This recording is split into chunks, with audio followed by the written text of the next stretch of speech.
Hi, welcome to DiAlfredo Foods. This is our achitaya, and the balsamic that we carry here is made by my family in Modena, Italy. This series of barrels that you're looking at was started in 1954 by my uncle's mother-in-law, and it was started as kind of a part of the dowry. It's handed down from generation to generation. The grapes that are used in this are Trebbiano grape. The barrels that we have here are oak, chestnut, cherry, mulberry, and juniper berry. When it gets warm, the water is evaporated and or absorbed by the wood, and at the same time the flavors of the wood goes into the vinegar, so it exchanges flavor when it exchanges water content. What we do is the coldest time of the year, how balsamic is made is in September, October, when they harvest the grapes. They press them and let it sit just until the fermentation process starts from sugar to alcohol. What we do is the grape juice at that point is put into a very large colander or kettle, and it's brought up to temperature just warm enough so that it kind of moves, not even a boil, it just kind of moves in the pot. So it condenses and it stops the fermentation process. It also kickstarts the enzymes which help age the balsamic and flavor the balsamic. The achitaya that you see here, or the collection of barrels, my father brought in as a private collection for himself. He came home one day and decided that he had a problem. He didn't have any vinegar. And from where he is in Modena, Italy, that's when you know you've reached status by how many barrels of vinegar, how many sets you have in your collection. The more the merrier. He's the oldest of 10 kids, and all of his brothers and sisters have a set of vinegar. They have an achitaya in their attic, in their loft. And he decided that he talked to his brothers and sisters and some other friends and purchased and bartered to get some of the vinegar. He brought it over, and like any kid with a new toy, he was showing his friends, and his friends started buying it from him, and he got the idea if his friends are buying it from him, he could create a company out of it.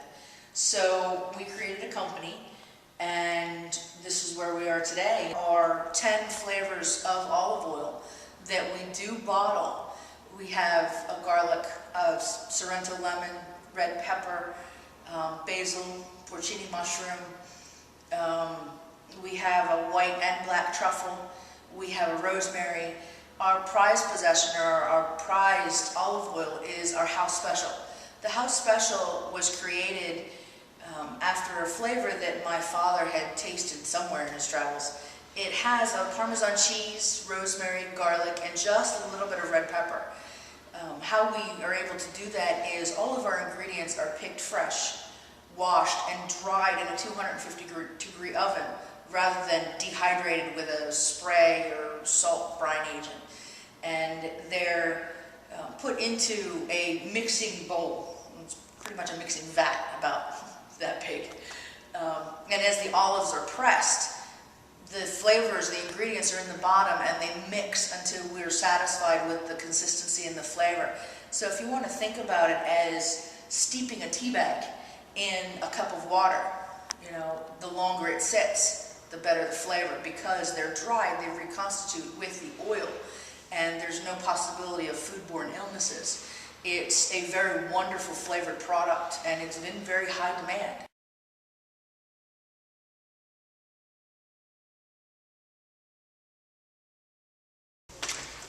DiAlfredo Foods is an amazing company. I mean, they've gone from 1 or 2 balsamics, only 12 and 25 years old, to their 50-year-old balsamic, which really gained everyone's attention, to now having the opportunity to really get a good market share within the Pennsylvania, New Jersey, New York, Delaware areas.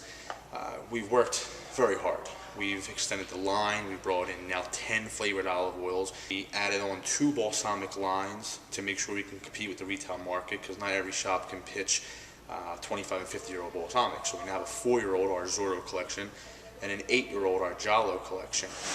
But what's stopping us now is the ability to offer a price that bigger companies can offer. And what's stopping us specifically is having to bottle and label and produce our products in Italy. Now, we are an Italian company, and our products are and will remain to be from Italy. But we would like to bottle them, label them, and cap them here in the United States. That'll reduce our costs by 20 to 40% easily.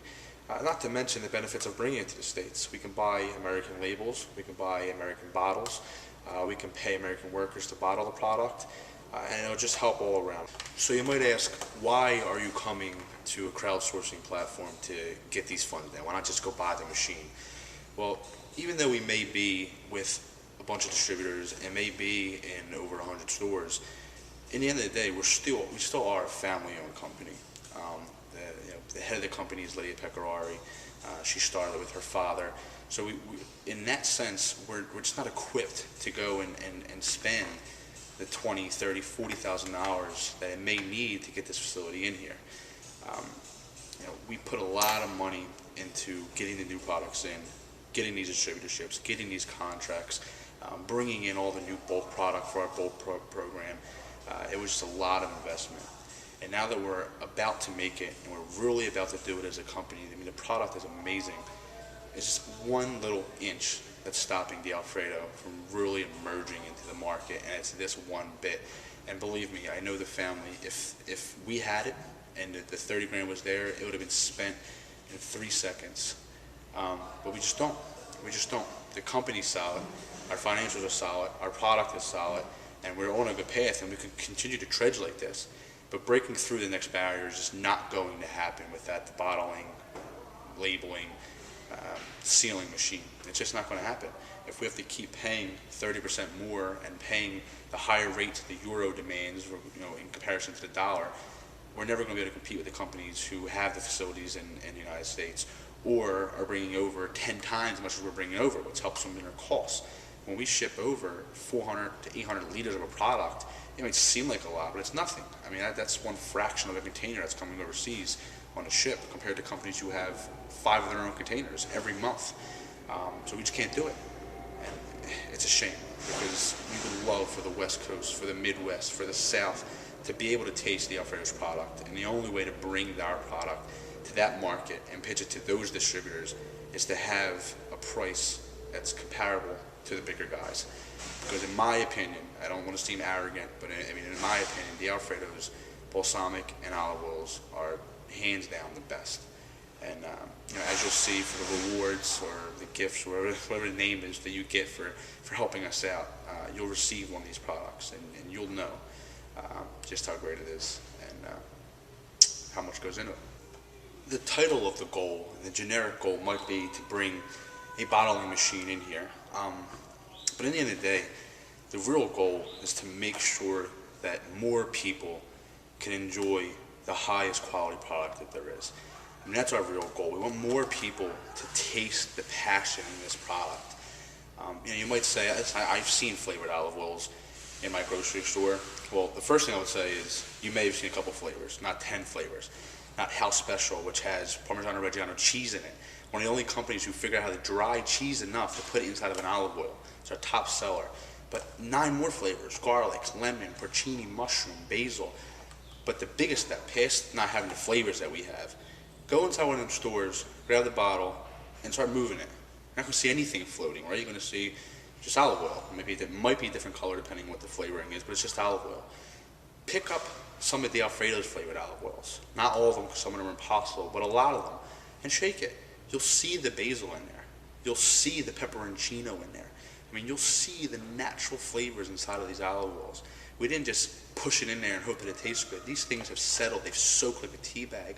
And the olive oil has absorbed these flavors, and that's what makes it just amazing. It's more than just an olive oil. I mean, it truly is an experience when you put it on that plate or that food that you're cooking, or you dip that bread into it. It's just amazing. We want more people to experience our balsamics. I mean, our 50-year-old balsamic is as thick as syrup. You can put it on cheesecake. It's that sweet. It's that thick. It's that amazing. We could never get these products that I'm talking about to people other than our immediate area without the bottling machine. We could never do it, because not only will we have to pay for the shipping from Italy to New York, then to Philadelphia, and then have to distribute it to our local area, but we'd have to pay for shipping from Philadelphia over to Los Angeles or down to Texas. We'd have to create sub-hubs, have our own warehouses, have our product out in there, then distribute from there. We'd have to have this huge thing, which you might say, well, then do it. Well, I would love to do it, and I could do it probably, but the product is going to now be 4 times the cost. Whereas if we can bottle it here, we can control those costs. We can maintain those costs. We can put it in the direction where it has to go. We can't control what's happening over in Italy. We can't control how much they're going to charge us, how much their workers demand, how much their labels are this month. Go try and print something in Italy. Okay, they treat printing like it's a sculpture. Where in America, you might be able to buy 1,000 labels and get them for 6 cents a piece. Go order labels in Italy. First of all, try getting them on their 10,000 quantity. But go order labels. It's going to be 80 cents a label. Do front and backs. You're over $1 for your labels. Some companies in America pay less than $1 to produce the whole product. It's just impossible. It's not fair. It's not fair that our products have to suffer because of our inability to have this machinery here. And I wish there was a step we would have did years ago, but we didn't, and we're here now. And we need your help.